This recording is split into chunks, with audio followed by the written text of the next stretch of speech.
Tape 3W suivi d'école au Sénégal.com. À école au Sénégal, c'est facile, tu n'as qu'à te connecter. Tape école au Sénégal, les leçons sont beaucoup plus détaillées. Bonjour chers élèves, donc bienvenue sur École au Sénégal, donc M. Niass, professeur de SVT. Donc nous allons continuer aujourd'hui donc nos travaux dirigés de génétique avec aujourd'hui la suite sur le dihybridisme. Donc par rapport au dihybridisme, donc on va aujourd'hui prêter un exercice qui va nous permettre de voir une des difficultés donc qui revient souvent au niveau donc de ces évaluations. Donc dans le cadre du dihybridisme, avant de commencer l'exercice, donc je voudrais faire un rappel important sur d'abord la notion de dihybridisme. Donc vous avez un cas de dihybridisme lorsque deux gènes sont impliqués donc dans l'exercice en question. Ici, les deux gènes, on peut les nommer A, par exemple, s'il y a deux cas de dominance A et puis B. Alors, la première remarque que je voudrais faire, c'est que ça, c'est une possibilité. Donc, on peut avoir un cas de dihybridisme avec des possibilités par rapport déjà au mode de transmission.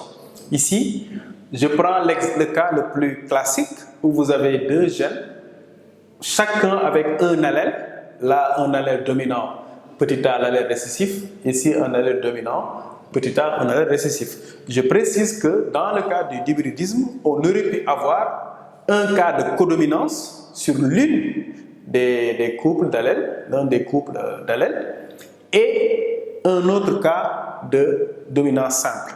On aurait pu aussi avoir un cas de dihybridisme où vous avez deux cas de codominance. Donc c'est à l'élève d'être vigilant, de prendre les caractères dans l'ordre et de vérifier donc est-ce que nous avons un cas de codominance ou pas. Ça c'est la première remarque à faire.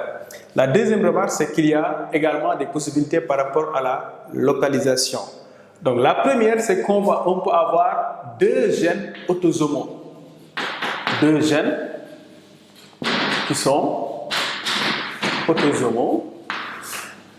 Si les deux gènes sont autosomaux, il y a également des possibilités, puisque les deux gènes autosomaux peuvent être portés donc par des chromosomes et qui sont les mêmes ou pas. Donc, si les gènes sont indépendants, donc vous aurez comme notation par exemple petit a, par exemple, grand B, petit b. Ça, c'est dans le cas où les gènes sont indépendants. Dans le cas où les gènes sont liés, donc il y a deux possibilités. Donc là, par exemple, si vous faites le résultat d'un test cross, vous aurez 25% de A, B, 25% de A, B, 25% de A, grand B, et 25% de petit a, petit b. Donc là, c'est dans le cas où nous avons des gènes qui sont indépendants. Donc dans le cas où les gènes sont liés, il y a évidemment deux possibilités. Soit on a un linkage partiel, soit on a un linkage donc, qui est absolu. Donc là, regardez bien la différence de notation. Là, on aura grand A, grand B, petit a, petit b. Donc regardez la différence de notation. Ici, on a deux gènes portés par deux couples de chromosomes différents. Des chromosomes homologues ici pour le gène A et des chromosomes homologues pour le gène A. Ici, on a la même paire de chromosomes homologues qui portent donc les deux gènes. Voilà ce qu'on appelle une liaison entre les gènes. Et dans le cas d'espèce, il y a des possibilités. Si le linkage est absolu, on a donc une liaison absolue, on aura par exemple le test cross qui va fournir 50% de A, B. Ici, évidemment, là, ce sont des phénotypes. Et ici, 50% de A, petit petit a, petit b.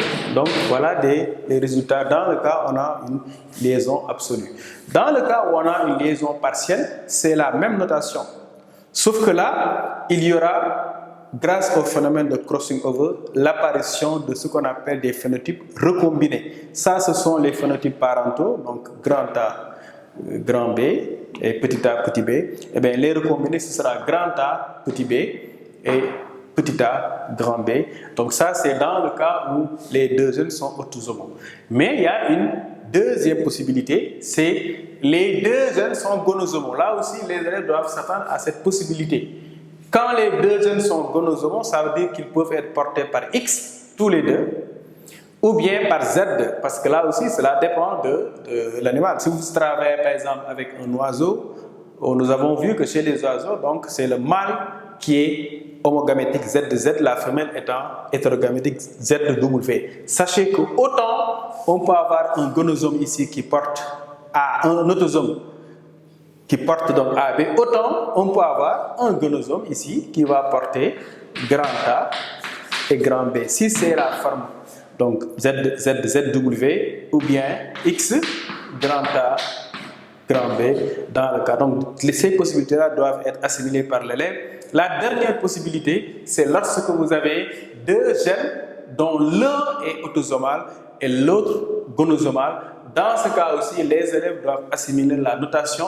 Si par exemple le gène A est autosomal, on va noter A, par exemple, petit a, petit b. Et là, grand B est supposons gonosomal. Voilà par exemple une formule de notation où, dans un cas d'hybridisme, les gènes sont indépendants et automatiquement, on peut dire donc que si les gènes sont indépendants, donc c'est parce qu'ils sont portés l'un par un autosome, une paire d'autosomes, l'autre par les gonosomes. Évidemment, dans ce cas-là, les gènes ne peuvent pas être liés parce que pour être liés, il faut être porté par la même paire de chromosomes. Voilà donc les préliminaires que l'élève doit connaître pour pouvoir assimiler le d'hybridisme. Et je rappelle que dans le cas de linkage partiel, vous avez souvent 4 valeurs dans le test de Cross, 2 valeurs égales 2 à 2. Donc pour la résolution de cet exercice, on a le protocole habituel. Donc on croise une drosophile, ici, mâle, au corps gris et au corps noir. Je m'occupe de ce caractère dans un premier temps, donc le caractère couleur du corps. Et puis un deuxième caractère, donc aux yeux rouges, et là, la femelle a les yeux blancs. Donc nous voyons bien que nous avons un cas de dihybridisme. Alors, nous avons un cas de dihybridisme, donc il faut être méthodique. D'abord, par rapport aux résultats, nous devons, après avoir identifié donc, le type de croisement, vérifier donc la relation de dominance qui peut exister entre les deux. Nous voyons bien que dans ce premier croisement, on obtient 100% de drosophile au corps gris. Donc on a ici 100% de drosophile au corps gris. Évidemment, étant donné qu'on a des races pures, la première remarque qu'on peut faire ici, c'est que le caractère gris est dominant sur le caractère noir. Donc, essayons de noter ici donc gris N+, et noir N. Donc ça, c'est la première chose à faire. Ensuite, si nous nous occupons du caractère couleur du corps, nous pouvons voir ici que dans le premier cas, nous avons des mâles aux yeux blancs et des femelles aux yeux rouges, ce qui montre que nous ne pouvons pas conclure de la dominance ici ou de l'un ou de l'autre selon ce résultat. Ce qui nous pousse évidemment à aller vers le deuxième croisement. On nous explique que le croisement inverse, ou réciproque, fournit en F1 des individus tous au corps gris déjà et aux yeux rouges. Donc le deuxième croisement fournit 100% d'individus aux yeux rouges, ce qui est évidemment une preuve que le caractère rouge, qu'on va noter B+, est dominant sur le caractère blanc, noté B. Donc nous avons noté, nous avons nommé et surtout nous avons donc ce qu'on appelle ici la relation de dominance entre les deux gènes. Donc ça c'est le premier point. Après avoir étudié donc le type de croisement, après avoir vérifier la relation de dominance, nous allons nous intéresser maintenant à la localisation. Et comme je vous l'avais dit tout à l'heure, il faut que l'élève ait en tête les 3 possibilités. Ensuite, il cherche des indices pour essayer d'exclure ou de confirmer l'hypothèse qui l'intéresse. Ici, il faut voir que nous avons 2 croisements inverses. Donc, dans le premier cas, le premier croisement, c'est le mâle qui a le corps gris et les yeux rouges. Dans le deuxième croisement, qu'on nous affirme donc qu'il est inverse, on a la femelle qui a le corps gris et les yeux rouges. Et pour le premier croisement, toujours une femelle au corps noir et aux yeux blancs. Dans le deuxième croisement, ce sera donc le mâle. Maintenant, regardons les résultats.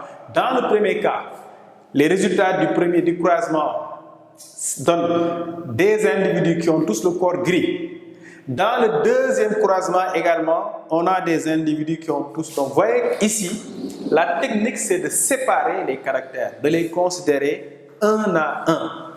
Premier caractère là, premier croisement, 100% d'individus au corps gris. Deuxième croisement, 100% d'individus au corps gris. Donc, par rapport au caractère couleur du corps, on a 2 croisements réciproques qui donnent les mêmes résultats. Donc, c'est un caractère qui est autosomal. Ça, c'est réglé. Après, on s'intéresse à la couleur des yeux. Dans le premier croisement, les mâles ont les yeux blancs. Dans le premier croisement, toujours, les femelles ont les yeux rouges. Alors que dans le deuxième croisement, on a, regardez bien, on a tous les individus qui ont les yeux rouges. Donc, tous les individus ont les yeux rouges. Donc, il est clair que, autant pour la couleur du corps, les résultats du test des croisements réciproques sont les mêmes, c'est autosomal, autant pour la couleur des yeux, les résultats sont différents. Donc, on peut conclure, sans risque de nous tromper, que pour la couleur des yeux, eh bien, on a un caractère, un gène qui est gonosomal. Et là aussi, je répète la technique. Quand vous procédez ainsi, vous devez séparer dans votre analyse les 2. Si c'était du trihybridisme, il faudrait procéder de la même façon. Occupez-vous dans un premier cas du caractère couleur du corps, vérifiez si on a des résultats qui sont conformes concernant ce caractère et celui-là seulement. Ensuite, passez au caractère couleur des yeux, faites la comparaison et vous pouvez voir les 3 possibilités que nous avons vues, à savoir, est-ce que nous avons 2 gènes gonosomaux? Est-ce que nous avons 2 gènes autosomaux? Eh bien, ou est-ce que nous avons le cas que nous avons ici, c'est-à-dire 2 gènes dont l'un est autosomal, la couleur du corps, et l'autre est gonosomal, la couleur des yeux. Au passage, n'oubliez pas de vérifier la notation ici. Nous avons affaire à la drosophile. Donc, chez la drosophile, la femelle est homogamétique XX, le mâle est hétérogamétique XY. Ça aussi, c'est important à vérifier avant de passer à la deuxième question qui demande l'interprétation des résultats. Donc, ici, par rapport à la première question, nous avons 2 gènes dont l'un est autosomal.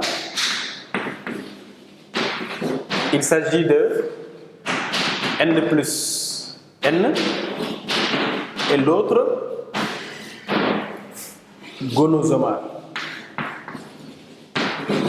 Il s'agit de B plus B.